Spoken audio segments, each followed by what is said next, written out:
Welcome to the Worship Server Podcast. My name is Blaise Nelson, and I'm with my co-host, Travis Swan. How are you doing today, Travis? I'm good. My brain is full of things. Got a bunch of teaching coming up, but I'm glad to be here. Nice. Yeah, I feel similar, and I got a little bit of a cold, so you might be able to hear that in my voice.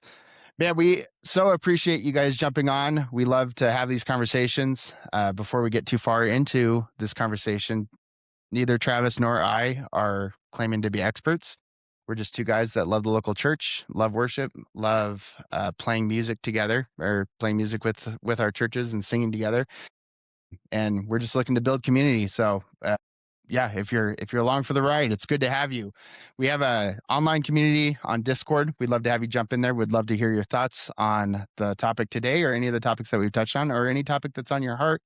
And if you find value or enjoy what we're doing, if you could give us a like or a follow or a subscribe, whatever platform you're on. Travis and I are not emotionally invested in your feedback, although we would take it and listen to it. But man, it can help the show, and tell your friends about us, and that would be a huge blessing. So without much further ado, what are we talking about today, Travis? We're going to talk about the long game. So the long-term health of a worship leader, you could describe it probably with words like grit, endurance. These are words I love. But there's the real reality of burnout. What does it look like to do this over the long haul, like maybe even decades? What could it look like to stay healthy and engaged and faithful? So I think some people say, like, hey, the answer to burnout is do a lot less. But I don't know that that's necessarily always true. I'd like to unpack that a little bit, because I think there's a why motivating factor that actually helps us do this for the long haul. And it may end up causing you to do more. But yeah, that's what we want to talk about. Let's talk about the long game. Cool. Yeah, I think it's interesting. I was part of a ministry probably 10 years ago at this point, where they went through the commands of Jesus regularly with new people. And one of the commands, there's 8, 9, or 10 of them. I don't remember exactly, but one of those top 10 commands of Jesus was to endure. And I always thought that was really wild, because when I think about like the things that Jesus really hit hard, I don't tend to think about endurance. But I think there is something special about, or there is something to just being faithful and enduring. And I don't think it's the worst thing in the world to step away from music if that's what God's calling you to do. But there is something about enduring in the faith that I think is good to touch on today. This whole topic started because I was scrolling on YouTube, and there's a channel called 60 Cycle Hum, which I sometimes watch. And that both those guys were talking about why they left their church. And before we give thoughts on that, I sent it off to Travis, and I don't think either of those guys were wrong, or are bad people, or are losers, or anything like that. I just saw it as a really interesting topic to maybe address some of the issues that they were having, especially as worship leaders, as people who are leading a band, how we would step in and help people that were in their spot, and just kind of dig into that a little bit. Do you have anything you want to add there, Travis? Yeah, I mean, listening to what they were talking about on their show, I appreciated their honesty. I mean, they were talking about real life frictions, long commutes to church in the morning, sleep deprivation, having young kids. Sometimes the weight of being like the only drummer or the only guitarist who's available every single week. That can be really, really hard. And I really appreciated that. And another thing that I really appreciated about it was they had an observation that there's just something beautiful about ordinary people who get to go to church every single week and experience live music. Yeah. Like every single week. And we serve even just like on the most basic level, just this really great art. And I liked that. I really, really liked that. So I just want to affirm those things. They had another brief point on, I think, just the acknowledgement that holding a spot for too long can actually like break a chain for younger people. I think there's a generational handoff that does matter. I don't know if that would be a good reason for quitting, like maybe they said. But I do affirm that like that is actually a big deal too. Sometimes you do need to step out for the sake of the next generation. Yeah. Yeah. That's good. Cool. So I think that gives us a good framework to push forward. I guess maybe before we do that, have you ever experienced burnout, Travis, or gotten close? I feel a little awkward when people ask me that because I have not. I Mm, don't think I've even come close to it. I would describe parts of my uh, vocational experience and even my volunteer experience before that as very, very trying sometimes. Quite difficult, maybe disillusioning. Um, but I wouldn't put it in the category of, I don't even really know how. Like, what's your definition of burnout? Maybe go to that. yeah, that's interesting. I think um maybe walking being so far gone that you don't even want to engage in what you're doing anymore. And maybe so far gone is an inappropriate term or an insensitive term to people who are experiencing burnout. I think of there's probably some like depression involved in that, or um, disillusionment. I think is a really good term on that. But maybe feeling like you can't go on, you can't continue in what you're doing. Despair is probably part of that. Right. I don't know. Anything you would add there? Yeah, probably. Yeah, I think when people describe it, they describe like hitting a wall. Mm, Um, you just run into a wall and you can't keep going. So by that description, no, I don't think I've ever experienced it. Like I said, I have had seasons where things were very difficult. But yeah, I don't know that I have. How about you? I think I've gotten close. I think I've definitely experienced a lot of disillusionment, particularly coming out of high school into college. Just feeling, yeah, pretty lost in that time, and just losing the vision of why we do what we do on a Sunday morning. Um, why we keep coming, and the specific lightning bolt for me was indescribable. It's like, man, if I had to sing indescribable one more time, I'm gonna lose it. Um, and You lowered it first, right? yeah, I That song's was in the stratosphere. I was pretty close to walking away right then.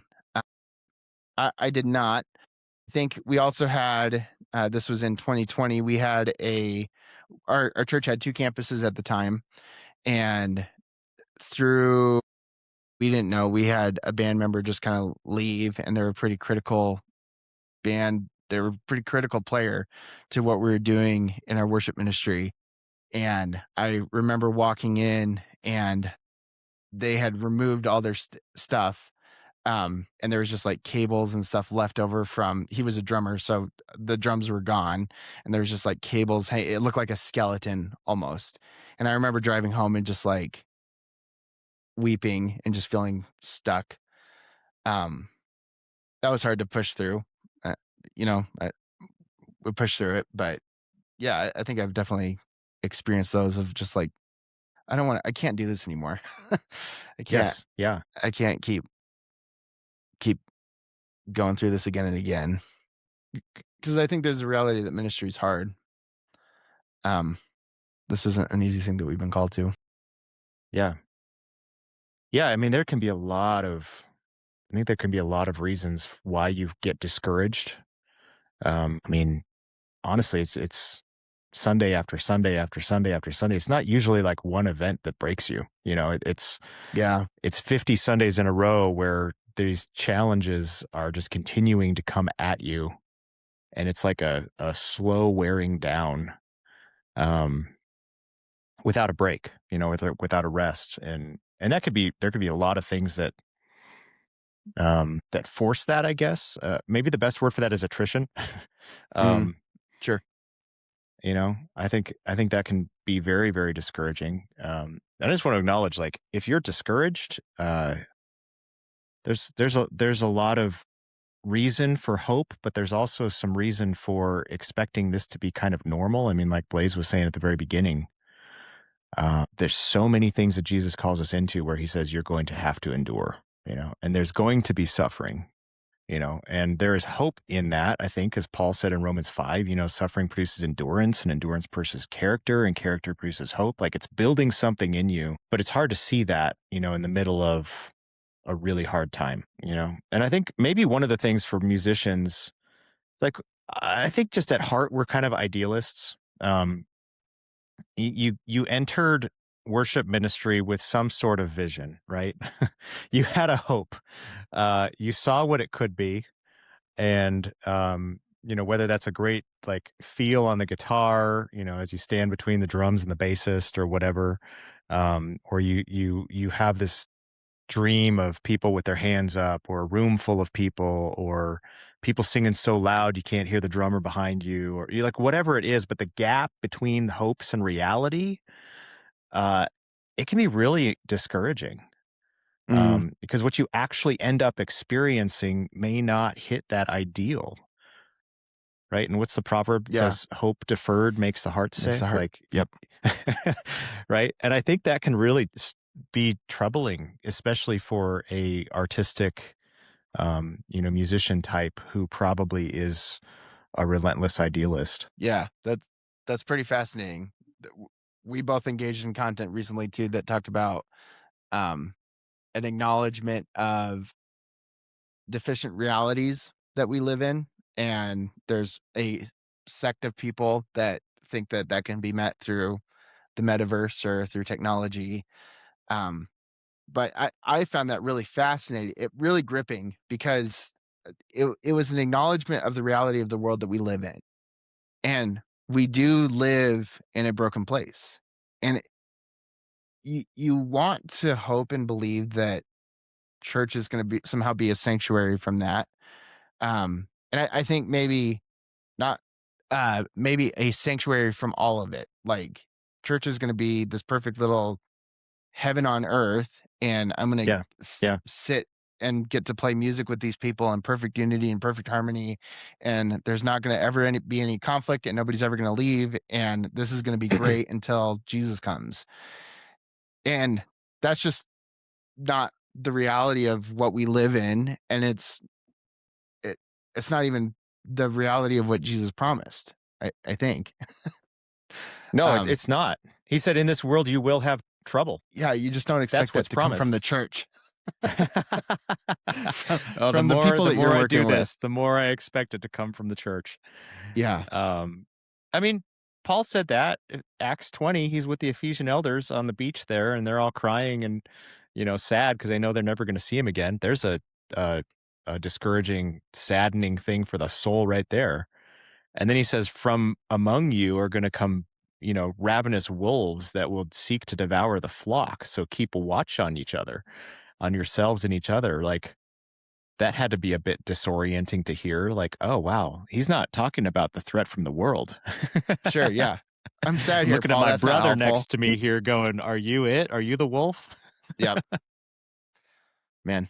And that's another potentially very discouraging thing, is just team dynamics. And maybe you're at odds with the pastor, maybe you can't make anybody happy in the church, or um you got a lot of complaints. Or another thing that can be really discouraging for people is just like, there's not complaints, but there's also not compliments. It's just sort of crickets.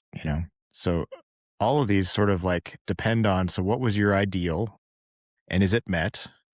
Um, what are you looking for in terms of being built up, or having compliments? There's sort of like a root in all of that of, what's the why behind this? Like, why are you doing what you're doing? Is it to accomplish this dream of the best guitar tone while you stand between the drummer and the bassist, or to have the perfect applause? Or not necessarily saying those guys in the video were talking about that and saying, you know sorry, my son is playing an instrument downstairs and it's distracting me. Sounds like a I can violin. edit this. I Okay, can edit this great. part. If you hear that, music is happening in my house, and it's great. So yeah, I mean, life doesn't necessarily meet expectations. Yeah, and I think there's two categories here. There's the how do you keep yourself from being burned out, and then how do you keep your team from getting Hmm. burned out. Yes, And totally. I think it'd be good to handle. or to address both of those at length here. When I look at the 60 cycle hum guys, what I feel a lot more is that it's team dynamics, how to like preserve your team versus like the how to preserve yourself. Although I'm sure because they're some of not this the stuff, worship leaders. yeah, yep, Yeah, exactly. yeah, And I'm sure some of this stuff could have been helpful. But yeah, it feels more like they land on the team side than the like something going on deep in their own souls type of yeah, deal. yep. Um, so I think first off, how do we engage our why, or how do we figure out our why? What you're talking about, and I know both of us had watched the Simon Sinek, the Golden Circle Why video, and if you haven't seen that, that's a great leadership tool. But just a quick rundown, he basically says when you want to communicate something, start with the why.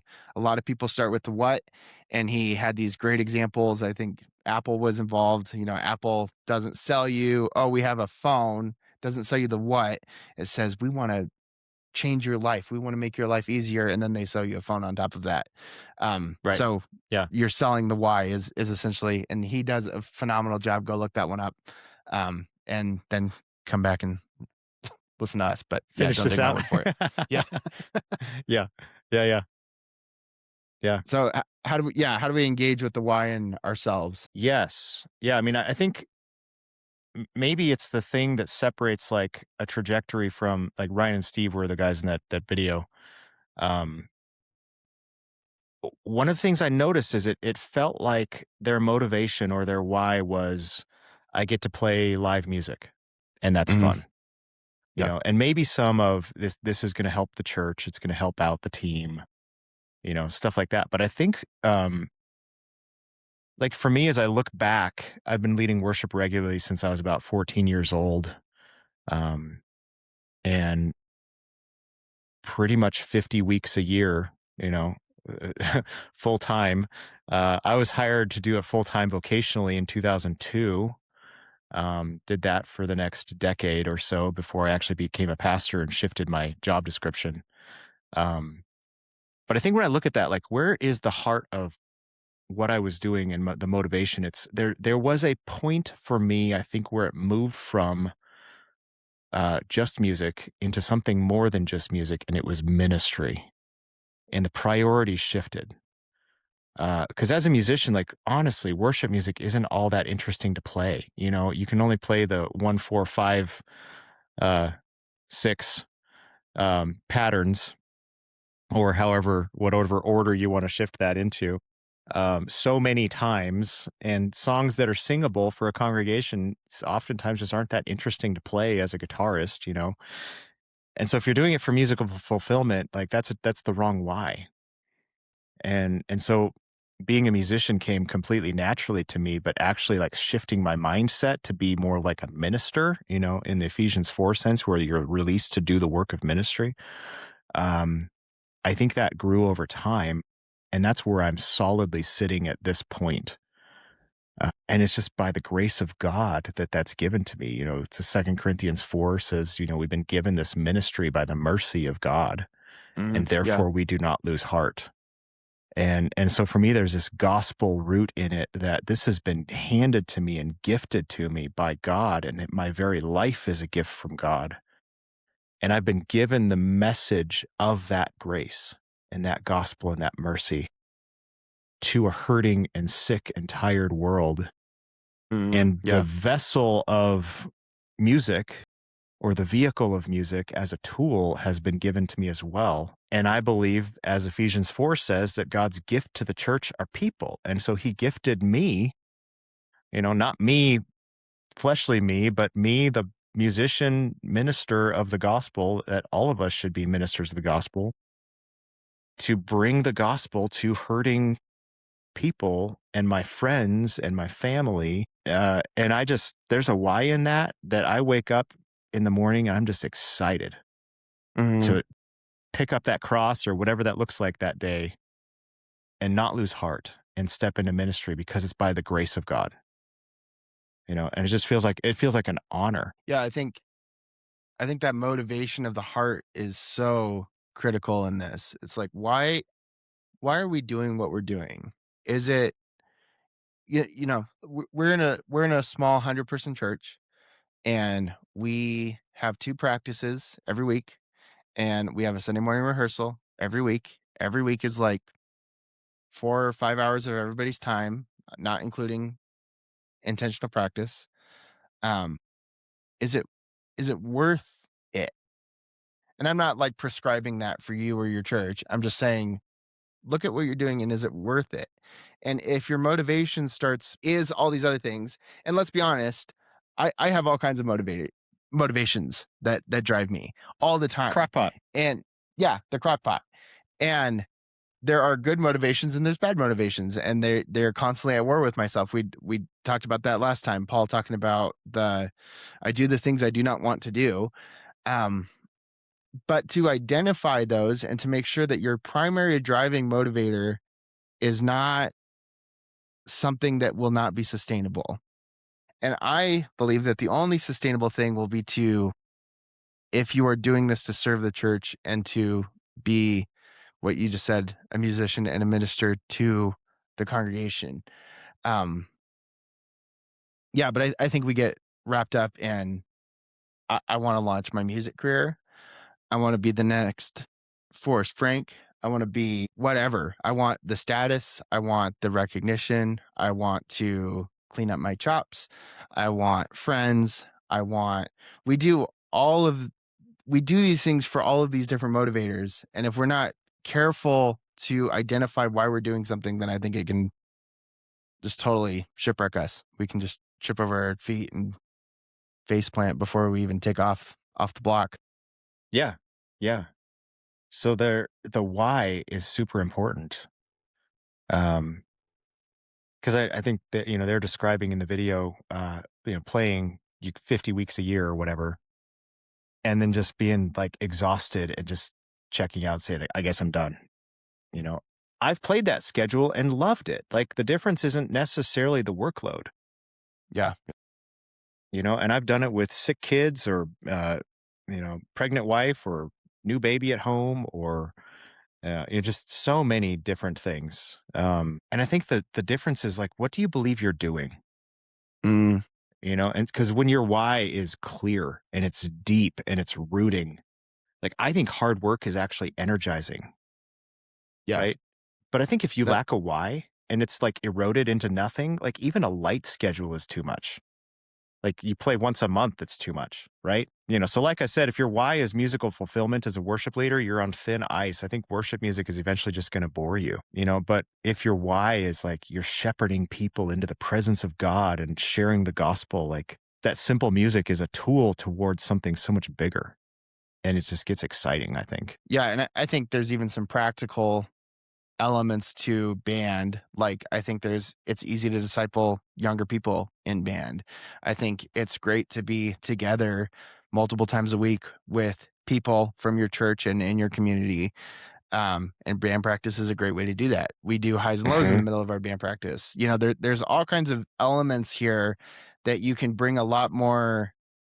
Yes, the music is important. Yes, it's important to play precisely and excellently and shout for joy and all of those things, but it's a ministry. We're doing something together. There's a forming that's happening every time we step into a room together, and to be aware of that, and I mean, that can be the motivator right there of like, man, I have this talent, and I'm going to try to use this to minister to my bandmates. I'm going to try to use this to minister to my church.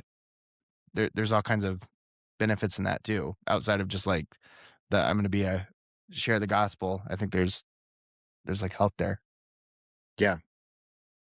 Yeah. Yeah. I wonder if there's an even deeper layer like beneath the why as well. Like I think being motivated by that why is really, really good. Um, but I think even then you can get caught up in the trap of like, I'm doing good work for God. Mhm. Right. And I've got Yeah. all of my ducks in a row in terms of the theological understanding of what I'm doing and why I'm doing it.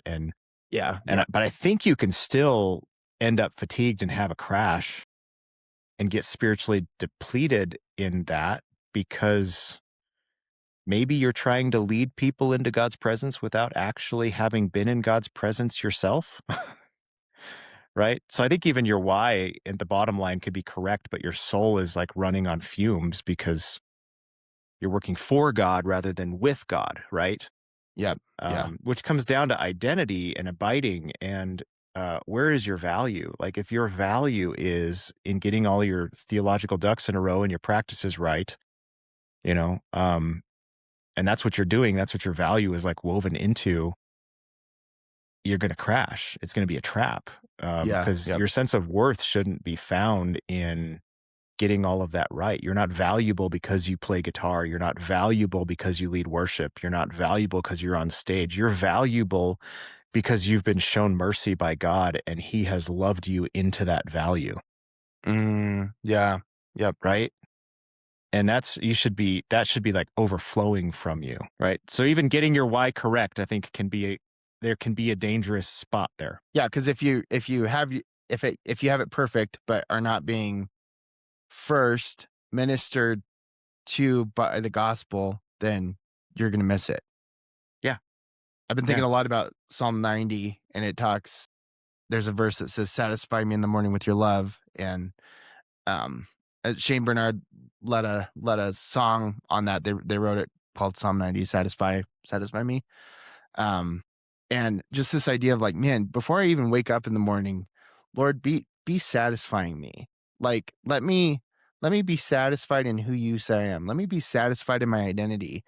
I recently talked at church and talked about generosity, and like I had this example where I had this big pitcher and a little Dixie cup, and I turned the pitcher on and just let it overflow the Dixie cup, and I had it like on a little pyramid, and it just overflowed the next ones and overflowed the next ones.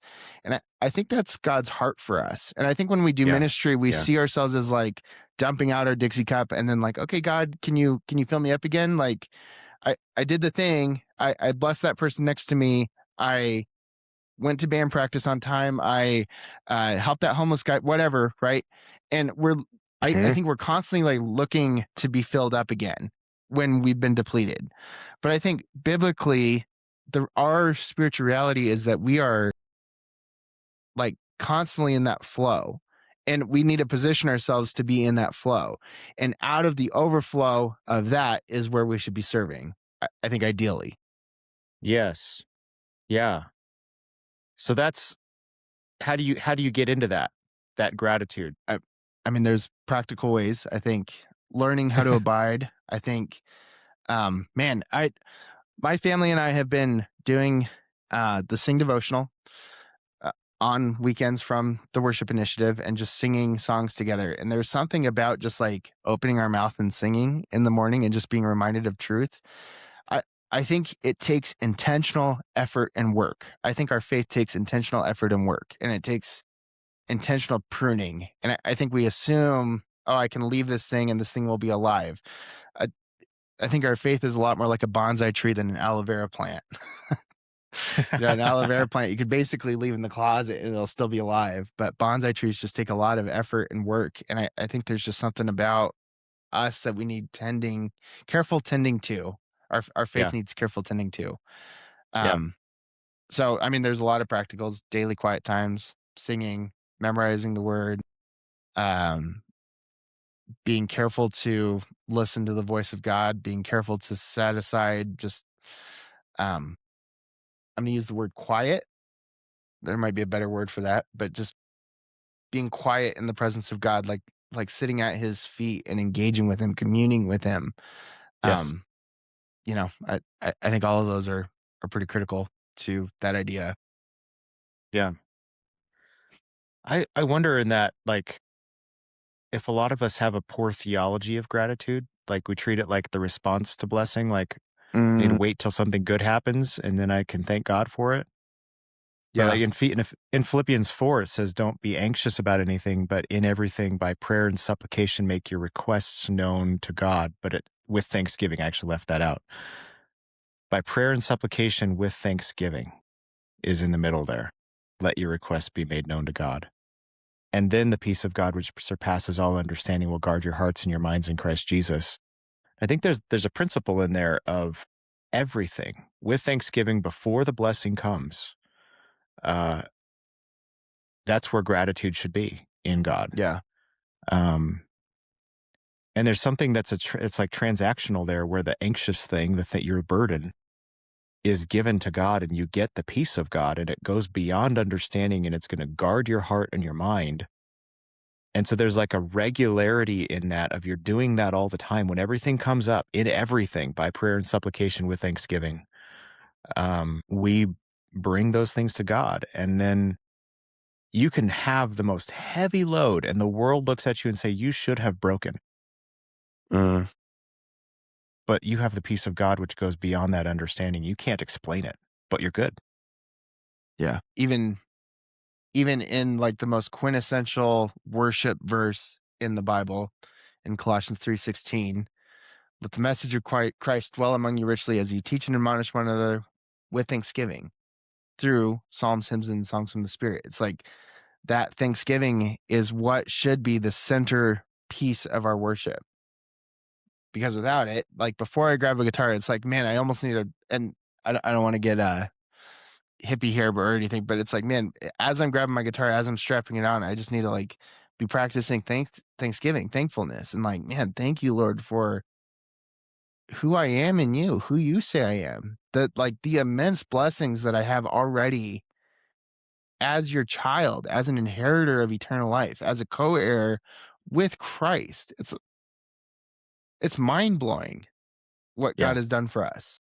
And if I'm Yes. leading from the spot of n- not being thankful, then it's going to burn out. But I think if you can attach Thanksgiving to your worship, man, how critical that is. Yeah. So in that, like, you're not dismissing the suffering and the trial, right? Like, you can abide and you can be with God, and yet you can still have hard times. Like in the video we're reacting to, like, insomnia is real. Getting to the sound check early while you have little tiny kids, like, that can be brutal sometimes. With a 45-minute Yeah, especially drive with a time. 45-minute commute. Yeah. Yeah. And I don't think necessarily that do less should be the default, burnout prescription, but take care of yourself is like, that's Yeah. Yep. non-negotiable. You got to take care of yourself. Yeah. Right. So I think maybe what we've been talking about is the primary first of taking care of yourself, and that's your spiritual health.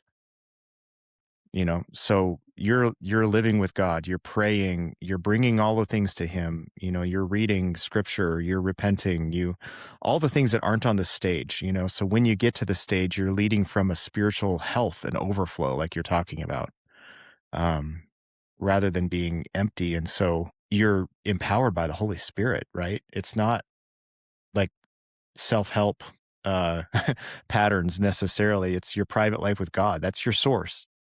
If that well is full, there's a lot you can do. If that well is dry, Mm, there's no optimization of your schedule or workload that's going to fix that, right? yeah. Yep. Yeah. Yeah. And I think even acknowledging just the distance, what we opened up with the idealism of what it should be and our hopes, and we want this all to look great with our realities. The difference in that is often expressed in scripture as lamentations, as Yeah. songs of lament. And Yeah. I don't remember it's a third of the Psalms or Psalms of lament or more. It's tons and tons of like the proportionally in the Bible, songs of lament is a huge thing. And I think God invites us to recognize, oh man, here's this ideal thing that's in my head. Here's the reality of where I'm at, and bring that to him and lay that at his feet. And so we're not prescribing a happy clappy faith. We're not prescribing shove it down. We're not prescribing plug your ears and la la la la la until it gets better. Like, be honest with God. And in those, even in, man, Lamentations, the book of Lamentations is heart wrenching, but in the center of it, I will trust you. Great is your faithfulness. And the writer is drawing from that well that he has. He's acknowledging the difference. He's saying, man, this sucks. This is not how it should be. and yet he's firmly establishing his trust in the character and nature of God, the who. So maybe it's not even the why, it's the who. We need to start Yeah. with the who and then Yeah. move to the why. Who? Ta Why? Take that, Yeah. Simon Sinek. Yeah. I don't know that he was really thinking spiritually when he I was came just up with kidding, it. yeah. Yeah. Yeah. But I think also part of that who is the church, right? So, like, you can do all kinds of life hacks to fix your emotional health and things like that. But I saw a Lifeway study recently, and they were talking about, the positive and negative factors that contribute to pastors either staying in ministry or leaving ministry. Yeah, And the top factor that contributed to a pastor staying in ministry was meeting regularly and sharing struggles with a group of people, like with Bible study. That's the top factor. Um, and I think that God has given us a gift in the church with that, right? So in Hebrews, where we're not supposed to give up meeting together as some are in the habit of doing, like there's this mutual encouragement that's supposed to be happening there that is absolutely essential to our spiritual health. And if I am God's gift to the church as a person with the way that God has gifted me and pushed me and made me and formed me, then you're God's gift to the church as well, which means you're God's gift to me, right? Um, and we're God's gift to one another in that God gives good gifts and we're supposed to be together and actually share those things. Um, so there's our second who, it's the church. yeah. I recently read, I think I mentioned this, and I might have even just mentioned this exact thing, so you can stop me if I've talked about this. But I recently read Dangerous Calling by Paul David Tripp, and he was talking about that, how a lot of pastors see themselves as it's like Christ is the head of the church, and then there's the pastors, and then there's the body.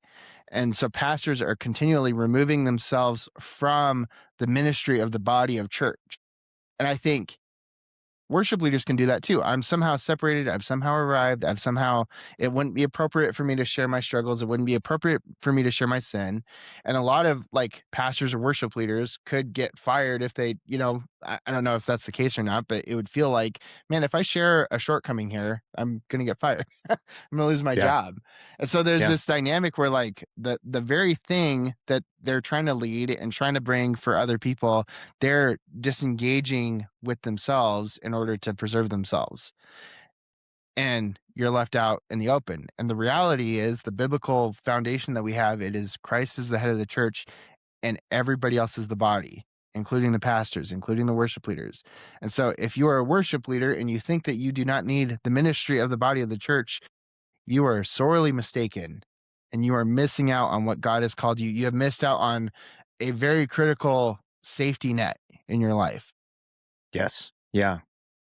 Yeah. I mean, to be honest, if you've been doing this as long as I have, I heard somebody say this, ministry is just a series of ungrieved losses, continual. People leave, friendships fracture, you got to be able to process that with someone who's safe. I wouldn't necessarily air that on stage every week when you're leading worship or preaching, but do you have somebody?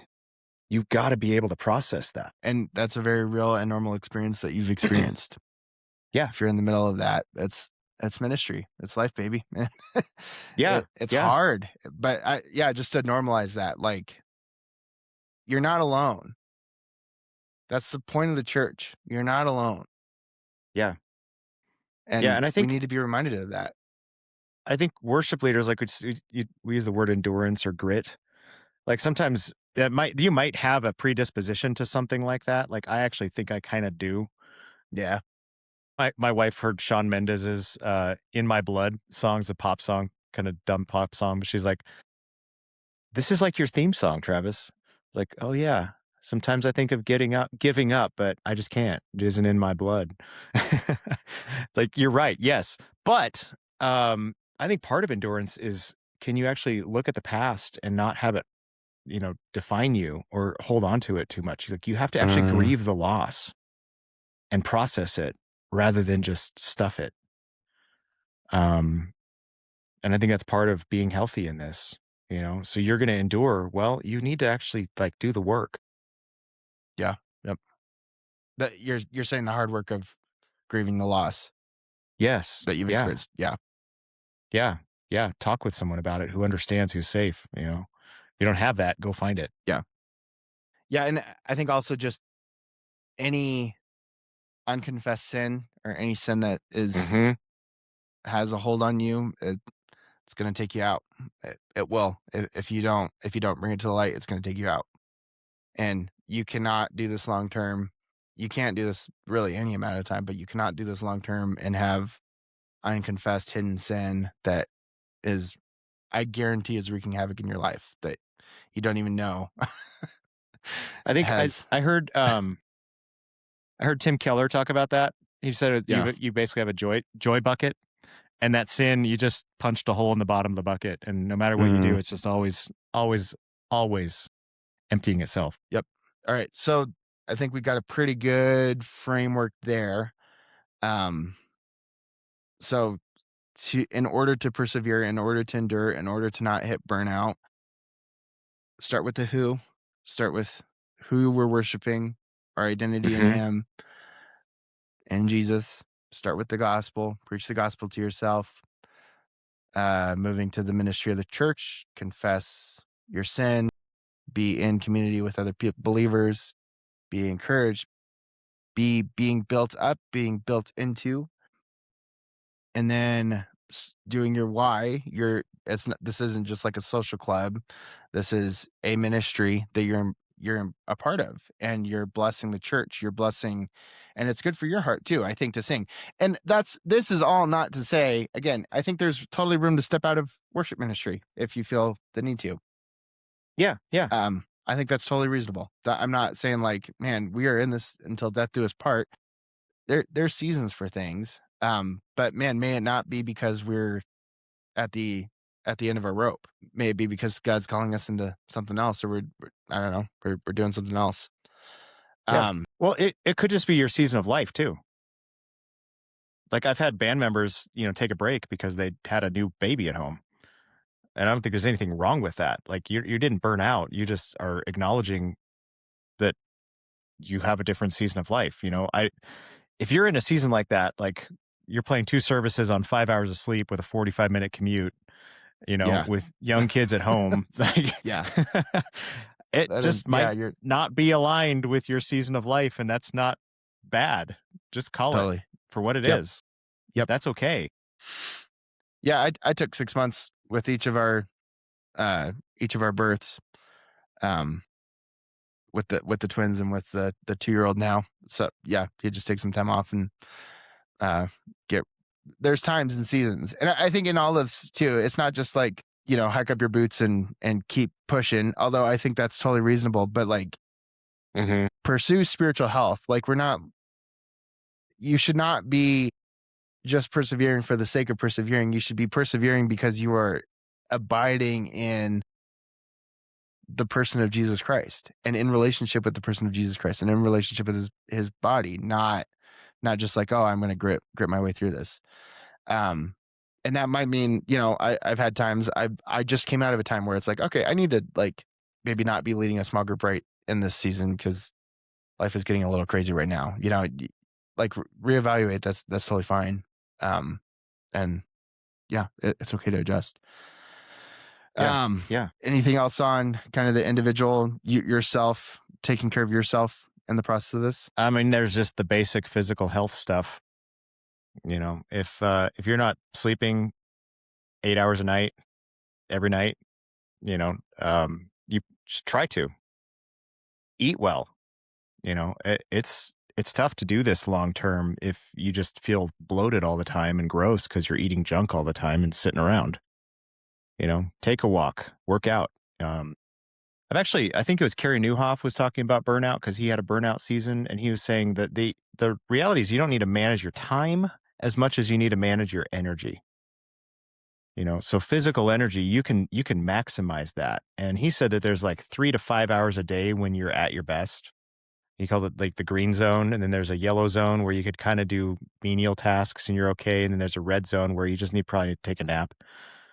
Um, And so, like, my exhortation would be figure out when that green zone is, and that's where your creative work, your high energy work needs to happen. Um, If you're running on fumes, probably don't do your rehearsal during that time, or, your song Sure. planning or something like that. Yeah. So it's Yep. just like basic physical health stuff. We learn that with Elijah in the Bible, take a nap, here's some food. Now maybe you'll be able to think. Yeah. Yeah. Yep. Yeah. Start. Yeah. Start there. I think also just to be looking for other people to help carry the load for you. Uh, this is a long race, and to run it alone is a very challenging thing. So be pouring into others, and I think we're going to move into that in this next topic. But be building into people and be looking for other leaders to come alongside you. Be looking for other people to you can delegate things to, and you can help train. And I think the church, the body is not, and this even touches on what they were saying of like, hey, we have these younger guys and we're like breaking the chain because we're still along or we're still around. How how cool would it have been if like, hey, we're gonna like really invest in these young guys and we're gonna bring them up along, or hey, I'm burnt out in this season and I'm gonna like, you know, you said this before we hit recording. I'm going to steal it. So there you go. But you said, man, may I be pouring into somebody else, not just be like empty. And that goes back into what we're talking about. So you're being healthy. You're centering yourself in the right spot, and then you're also looking to be building into other people to come alongside you. Yes. Yeah. Yeah. I mean, in the end, if you zoom this out to the Great Commission, we're supposed to be making disciples, right? Which is a multiplying effect. And I think I've seen leaders who kind of like hoard the platform, and they don't ever multiply and give that out to anybody else. But honestly, when I've given that away and see other people flourish in my place there, it I find fresh energy in that. Like, it's inspiring. It's so much fun to see. I love seeing a good youth band come together, and then actually be able to lead worship in front of the whole church. Like, that's so cool. And I just was at a youth band practice last night. They're leading on Sunday, and I'm excited for them. And we just toward the end of practice, it's like getting on towards 10 p.m. and I wasn't tired at all because I was so excited for them. Sure. And I Yeah. feel that way now. I'm so excited. I get to lead worship next Sunday after that, and it's inspiring to me. Mhm. Yeah. I also in that is probably just like do things that inspire creativity in you too. Yes, yeah, there's a good There's principle. like, yeah, just feed that creative spark in your heart. Yeah, Yeah, and I think a good summary of this all, this is from the Worship Initiative, but they have the three M's: musician, minister, and multiplier. And just to be focusing on those three things as you're thinking about your health of like, okay, are you musically capable of doing what you're called to do? Are you seeing this as a ministry opportunity? Are you being ministered to yourself? And then are you multiplying into somebody else? I found that framework really helpful. It's nice when yeah, you got the alliteration going on. yeah. Musician, minister, and multiplier. Is that what you said? Yep. Yeah. Okay. Yeah. So musician came totally naturally to me at the beginning. Minister definitely grew over time. Multiplier, I don't know. I don't think it was instinctive necessarily, but now that I've done it a bunch of times, like getting out of the way and enabling other people to shine Hmm. is just so rewarding. Even within like my own team, enabling their ideas and their songs and their arrangements, uh, it's so life giving. I love Yeah. that. Yep. That's great. Cool. Well, we should move into how to help your team avoid burnout. Yes. Just gonna give some final thoughts there. Where do you start? Yeah. I mean, so maybe one way to frame this is like the volunteer dynamic versus maybe the vocational dynamic or the calling dynamic, like as the leader. Um, and so if you're framing burning out and stepping back as you were just a volunteer, I think that's legitimate. Um, because I think there is part of you are competing with the rest of your life for your time, for your energy. I think for some volunteers that becomes more of like the fabric of their life rather than something that's sort of extra. Mm, I certainly experienced that before I transitioned into doing it full time. I don't think the shift from being a volunteer to making it vocational where I was the leader necessarily made it easier. I honestly think my time investment has gotten more difficult with it, but it has clarified for me what it is. So like, Jesus talks about the shepherd idea where one is the owner and one is the hired hand. yeah. The hired hand tends to run away because they don't have as much invested. Mm, And I guess maybe as we think about that is like, can you have someone who's playing guitar, like just an electric guitar player? They're not singing, they're not in front, they're playing riffs, playing rhythm. Can they feel like it's a calling, you know, and they're not just a volunteer. They're not just like putting extra into this, but it's actually like part of who I am, sort of. Is it yeah. possible for that? Do you have to be the full-time vocational worship leader or at least the guy who's leading the band to really feel that? I think it is possible. That's where I started, was just the guitarist, um, and just feeling this thing in my bones of like, Yeah. man, Oh man. there's something real here, you know? There's something really beautiful about what we're doing. Um, I think that comes down to a lot of envisioning, a lot of communication of vision, and obviously that starts with yourself, but making sure that you're not just calling people to an activity. Again, it goes back to the why thing. You're calling them to a why and encouraging them to connect with the who, you know? And so if the what they're doing is just playing guitar on Sunday, then yeah, that's probably not going to last a long time. But if the what they're doing is blessing the church and fulfilling this calling that God has called each of us to as musicians to play music to his glory, um, Mhm. then all of a sudden that becomes a lot more sustainable. Um, what are your thoughts on hired guns, hired musicians, Yeah, I've like aside from gig artists? yeah, gig artists, I don't I don't like the idea personally. Um I mean, partly because we haven't our church has actually made it a point not to hire musicians and even not to hire tech staff as much. We have a few people on staff who do more administration, somewhat techie type stuff, but every one of our sound people are volunteer. All of our musicians are volunteer. Our worship leaders are volunteer. And I think there's a beauty in it. I have a deep gratitude for all of those people and what they put in. I mean, our worship leaders, they put in so much effort and money and time. It's just incredible. And so I don't know that I see the point of hiring a musician for church. You know, when you're asking everybody else in the church to step up and do their part as well. I'm not against it. I don't think I've like principled against it necessarily, but I've seen it work without having that, and I've seen people have just as much ownership. Um, and I think it would just sort of complicate things to be like, "Hey, I'm paying you, so you better get here." You know.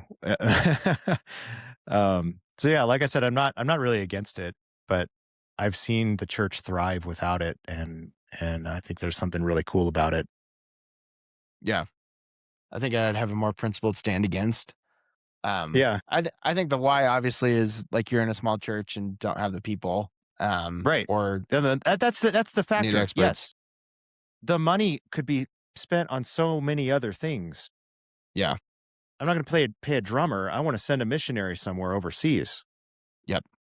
right? And I think even from just a team dynamic spot, I think you want people there for the same reason. And if somebody's there because I got paid to be here versus like, hey, we're coming together to bless the church, then I think that's just going to breed bad dynamics. And I don't think it's like a sin issue or anything. I think there's probably a better way to do it than to just hire this out. And man, what an opportunity to train people, what an opportunity to give the youth group real practical skills that they can bless the church with, that they can serve each other with. Um, I just think there's a there's a lot of opportunity there, and when it gets hired out, that just flies right out the window. Yeah. Um, Yeah. okay, so the why, I think also just I love Mike Tomlin. He was the coach of the Steelers. Who knows where he is now?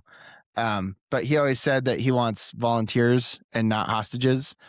Um, I think when I think about leading a group of volunteers, I really want to make sure that I'm checking in on them regularly and making sure that they're in a healthy spot. And then also giving grace and space where they need it.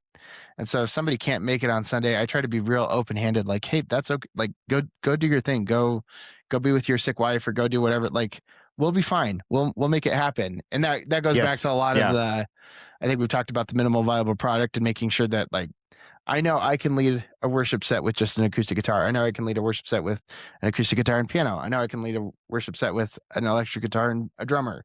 Like I know some minimal viable products I have kind of set up and have tested. And so when I need to roll with the punches, it just allows me ideally to be real open handed with my volunteers and be like, hey, yeah, go take some time. It's okay. We'll be okay. Yes. The Yeah. we'll keep trucking and there'll be a spot for you when you get back and then keep checking up on them, um like yeah, you're ministering to your team more so than anybody almost. Yeah. um Yeah. Totally. Totally. So, how do you motivate? Just thinking about motivating the why in a guitar player, for instance, or a drummer. One of the things that one of the guys in the video said was that worship volunteering isn't life and death stuff. And that I think he said something like you shouldn't make it bigger than it is. And I'd sort of like to push back on that maybe a little bit. um, because I think corporate worship is just it's a means of grace for the church. Like it's an yeah, amazing opportunity for someone to serve in, right? It's not just live music that, is good art that makes something beautiful in the weekly gathering. It's like you're facilitating God's people gathering, singing the ultimate truth that shapes every aspect of life together. And you're using melody to implant that into people's experience so their theology is then being repeated throughout the week as an earworm in their head yeah, yep, because of your guitar riff. yep, And they may have the hardest week of their life coming up, and that riff is the vehicle that brings that theological truth into their head, and they remember God's people singing while everything in their life is telling them to doubt this truth. That's about as life or death as you get, in my opinion. yeah, Right? So I just think there's a why in there that matters so much more than what they think, as they're just talking about the low stakes framing of it's just like fun with my delay pedals. Like that's easy to yeah, walk away from. Um, but when you frame it like this is life and death, look at what you get to do for the congregation while the world and the devil are pushing against them like crazy. yeah.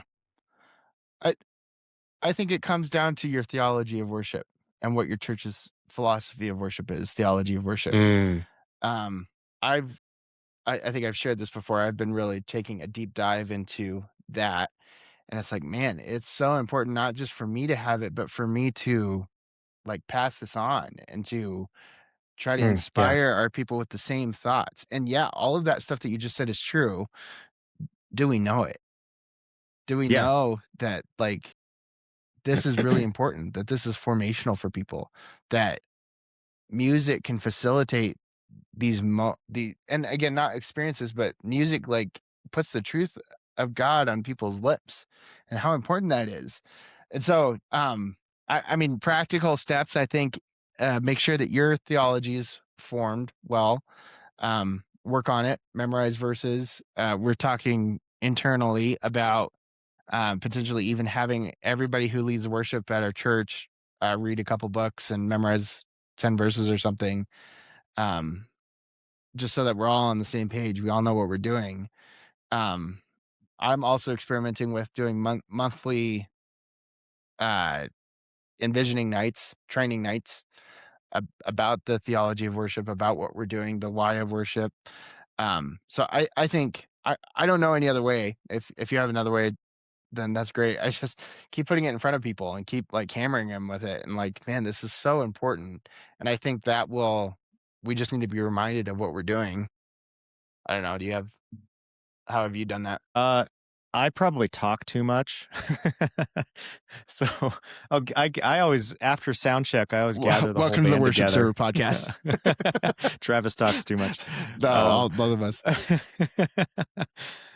no, I gather the band together, and we always sit, on the front of the stage in the front seats in the auditorium, and I pull up Planning Center and I just go through the songs one at a time. Usually I'll either if I'm teaching or, I've talked with one of the other pastors who's teaching. I know where the sermon is going. I have a sense of like where the church is at, like potential new people who are coming. Sometimes I'll use that as a motivation. Hey, this family's coming and, they're friends with these people and I know, their story a little bit. I'll tell a little bit of it. And I'm pretty sure they're coming on Sunday. So they're going to be in the room and we can serve them this way and we can pray for their salvation. And so whatever the detail is, I end up sharing it. And then someone makes a joke about how we should finally get to music at some point, and we pray, but every week is different. And then Sunday morning, kind of do the same thing, circle the whole crew up and we talk through the whole morning. And it's not just the details, but it's, what are we trying to have happen spiritually this morning? So everybody from the kid who's pressing the next button and pro presenter to the drummer are all hearing the same thing and praying together about it. And I think honestly, I think I could be more intentional with it. A lot of times it's just sort of off the cuff, like what I know of what's happening in the week. Um, and we could probably be more intentional with how we discuss it. Um, but I've been doing that for years, and I think everybody just sort of expects it. The other worship leaders just kind of do the same thing now, talk through the whole thing and pray through it. Um, Sometimes I will actually include the band in the planning process. Actually, a lot of time. Or like, hey, here's a scripture passage. Here's where we're going. What do you guys think? Do you have any thoughts on songs? And that's on a high level, like more theological, conceptual, rather than what's a cool song you've been enjoying cool riffs to. So by the time they actually get the song set and we actually start playing through it, like they've been part of the whole process of building it. That's good. Yeah. I think just to put a bow on this, we should probably wrap up at some point here, but I think to realize that as worship leaders, we're in the people business, not the music business. Yes. Um, Yeah. and we'll probably do a topic on how to manage volunteers and how to envision and all that stuff, how to do band practices, some just high level stuff. I think just keep envisioning, keep working on your theology of music, make them feel heard and, you know, listen to them, listen to their needs, pray for them, be intentional in their lives, do dinners together, just Yeah. keep be a pastor to them, be a shepherd, be a minister, be their friend. Don't treat them as commodities because that will breed a lot of ugly in your ministry if you treat your people Yes. as commodities. So, Yeah. and Yeah. I think even They're cogs in a machine and it's yeah, impersonal. and Yeah. I You think don't want to do that that. was even expressed in the 60 cycle hum video. I think those guys felt that, and I think it's easy for worship leaders to make their people feel like that, like they're just a cog. Yeah. Yeah. Yeah. Oh man. Well, maybe to wrap up and close this, uh, I've been thinking about burnout and thinking about that struggle. And I've just this image of Jesus in the Garden of Gethsemane is what comes to mind. He's fully God and he's fully man. He's carrying the unimaginable weight, not just the physical suffering he's about to have, but he's taking on the sin of the world, Yeah, right? And he's there asking his father, take this cup from me. And the things that he's experiencing that moment, he turns around, he finds his disciples asleep. He's like, you couldn't stay awake with me just for one more hour. Like, and so we're talking about sort of the gap between hope and reality, and you get disillusioned. You talk about experiencing, weariness and he's experiencing loneliness. Like he's experienced all of it. And then he went to the cross. And then on the third day, he rose from the dead. And I think of Hebrews 12, where it says, for the joy set before him, he went to the cross. He endured the cross, right? Endurance. There's some grit there. The Yeah. God who Yep. was crying out to his Father and sweating drops of blood in agony, anticipating this moment, he, with grit and endurance, went to the cross. It says he scorned its shame. And then he sat down at the right hand of the throne of God. And he calls us to follow his path, right? The whole context of Mm-hmm. that is we're fixing our eyes on him as the pioneer of our faith. He's the pathfinder. He's the one who's setting out the race in front of us. And he says, now you throw off all the things that hinder you and the sin that entangles you and run the race that's marked out with perseverance. You know, so you might have real discouragement and real trial, but keep in mind that Jesus did too. And he saw joy on the other side of it. It's producing something in you. So Romans 5 says that suffering produces endurance. Endurance produces character, and character produces hope.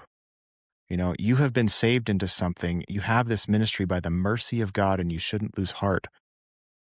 But understand that in the midst of it, he did the heavy lifting. You know, his grace is sufficient for you. Lean in on him. His power is made perfect in your weakness. Look to Jesus. Look to Jesus and know that he has felt similar things to what you're feeling, and yet he endured. And he Yeah. offers Amen. to live in you so that you can endure. Yeah. Amen. That's really good. That verse also ends with and hope does not disappoint, right? Yes. Is that another? Yeah. Yep. The hope we have will not disappoint. You're missing the best part Yeah. of it. Sorry. I'm always misquoting Bible verses or Speaking of blending which, them. yeah. I think for me, just and this is also really tightly related. I've been working on memorizing some verses, and I've been working on 1 Timothy 4:15 and 16, and I'm positive I'm not going to give it word for word. So pull your Bibles out and you can follow along. But just this idea, Paul is writing this whole letter, and at the end of them, he says, pay attention and devote yourself to these things. He says, watch your life and doctrine closely, because if you do, you will save both yourself and your hearers. Persevere in them, because if you do, you will save both yourself and your hearers. And I think just in this context, man, may we watch our life and our doctrine closely, because I think it's easy to not. And I've been also reading in Deuteronomy, and we read the laws that the kings are supposed to follow. And what's amazing about those laws is that Solomon breaks every single one, like tit for tat, breaks all of them. And he was not watching his life and his doctrine closely. The wisest man in the world was not watching his life and his doctrine closely. And just that emphasis on, because if you do, you will save both yourself and your hearers. There's something in just persevering in that, and like that, persevere in them, like do these things, work on them, because there's a saving element to that.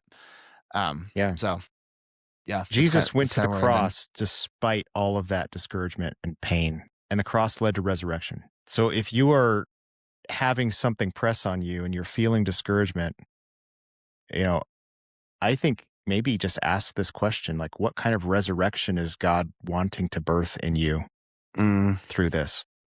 Like, Yeah. is the discouragement or whatever you're experiencing not maybe the end? Maybe it's like Jesus, who for the joy set before him endured. Maybe it's a doorway, and it's something, maybe a new thing in you where there's like a new motivation or a new energy, or, you know, something that actually comes from God and motivates you for what's next. I think, again, it was Carey Nieuwhof was talking about his burnout, and he said, if he hadn't gone through that and walked through it and seen what Jesus did in him in the midst of it, he would never have been prepared for what God was preparing him for in terms of increasing his influence, expanding his ministry, you know, to the degree that it did, where he became, you know, worldwide known. It was the doorway to it. The Yeah. Well, cross leads to resurrection. Lean in on that. yeah.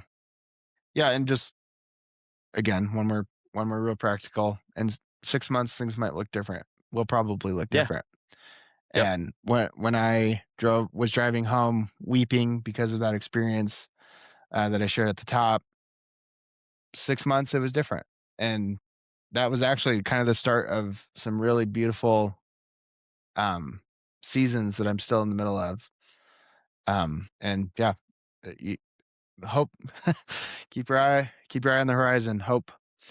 Um so yeah, it's probably good. Any other parting shots No, I think that's before all I we close got. up? Okay, cool. Well, thank you guys again so much for listening. Again, we really appreciate it.